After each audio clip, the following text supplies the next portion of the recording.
એક એવો દેશ જ્યાં 80% છે બરફ, ફક્ત ને ફક્ત 57,000 લોકો ત્યાં રહે છે અને એને જ ખરીદવાની વાત કરી નાખી કોણે? તો આખા જગતના ચચ્ચા, ટેરિફના ચચ્ચા જેને આપણે કહીએ, યુએસ પ્રેસિડેન્ટ ડોનાલ્ડ ટ્રમ્પે.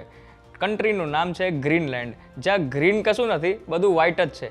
પણ સવાલ એ છે કે ટેરિફના ચચ્ચાએ એ ખરીદવાની વાત કેમ કરી હશે? જાણીએ એના કારણો. પહેલું કારણ, જો યુએસ ગ્રીનલેન્ડને ખરીદી લે તો રશિયા ઉપર એ ચાંપતી નજર મૂકી શકે. ત્યાં યુએસના ટ્રૂપ્સ જશે અને રશિયા ઉપર એ નજર મૂકી શકશે, એની એક્ટિવિટી પર દેખરેખ કરી શકશે.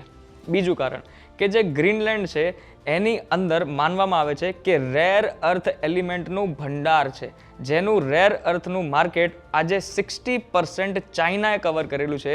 એ જ રેર અર્થ એલિમેન્ટ ગ્રીનલેન્ડમાંથી મોટા ભાગમાં મળશે.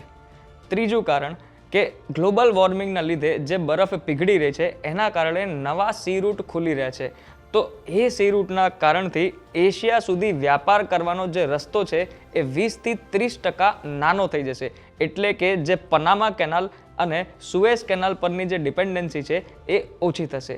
એના જ માટે યુએસના પ્રેસિડેન્ટ ડોનાલ્ડ ટ્રમ્પે વાત કરી કોને? તો ડેનમાર્કને. અને Denmark said, no, we don't want to give you Greenland. Thank you very much.